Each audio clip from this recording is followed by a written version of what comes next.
ഓൻ്റെ എണ്ണിയാളെ അടുപ്പത്തത്തെ നേരം കഴിഞ്ഞിട്ട് എവിടെ മക്കളെ ഫോണൊക്കെ തോണ്ടി കുത്താൻ നേരം. പാത്രം മോറുമ്പോൾ തുടക്കുമ്പോൾ അതിൻ്റെ അടി വന്ന് കണ്ട് ഫോൺ ഇങ്ങനെ തോണ്ടി കുത്തണച്ച്. അല്ല ഞാൻ ഒരു സമാധാനക്കേടാ. ഇനിയിപ്പോൾ ഇന്നത്തൊക്കെയാണ് അവൻ ഫോൺ തുറന്നുള്ള അവസ്ഥ. ഒരാണിന് ആണിനോട് ഇഷ്ടം തോന്നിയെങ്കിൽ അവര് തമ്മിൽ കെട്ടിപ്പിടിച്ചോ സ്നേഹിച്ചോ കല്യാണം കഴിച്ചോ ജീവിക്കട്ടെ. പെണ്ണിന് പെണ്ണിനോട് ഇഷ്ടം എന്ന് വെച്ച് കഴിഞ്ഞാൽ അങ്ങനെ ചെയ്യട്ടെ. എന്റെ പഠിച്ചോനെ ഈ പമ്പർന്നോളത്തെ ഈ പറണ്ട് ആണും കല്യാണം കഴിച്ചാന്നോ? പെണ്ണും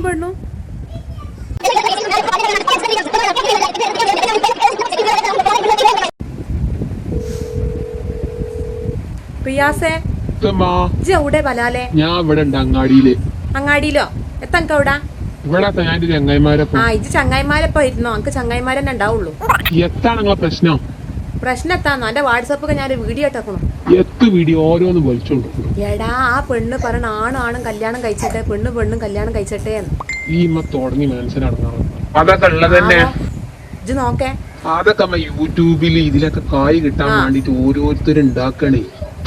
ഇജ്ജെത്താ പറഞ്ഞത്? സ്വന്തമായിട്ട് വണ്ടി ഉണ്ടെങ്കിൽ ഇജ്ജ് പെണ്ണിട്ടുള്ളൂ അല്ലേ? ഇജ്ജ് അങ്ങാടിന്ന് ഇങ്ങോട്ട് പോരുമ്പോ പെങ്കട്ടേര അൽബില്ലേ, ഓനോട് പറഞ്ഞക്കാണ്ട് ഇജ്ജ് ഇന്ന് എന്നെ പെണ്ണ് കാണാൻ പോയിക്കോ. ഇന്നെ കാണാൻ പോവേ? അന്ന് തന്നെ പോയിക്കോ. ചുട്ടുകൊടുക്കാൻ നല്ല തുണിങ്ങുപ്പായത്തിനുള്ള കായൊക്കെ ഞാൻ തരാം, എന്നാലും മടിയില്ല. എന്നും പറയുന്ന ഒരു കാര്യമാണ്, സബ്സ്ക്രൈബ് ചെയ്യുക, ലൈക്ക് ചെയ്യുക, ഷെയർ ചെയ്യുക, ഒക്കെ ചെയ്തോടി.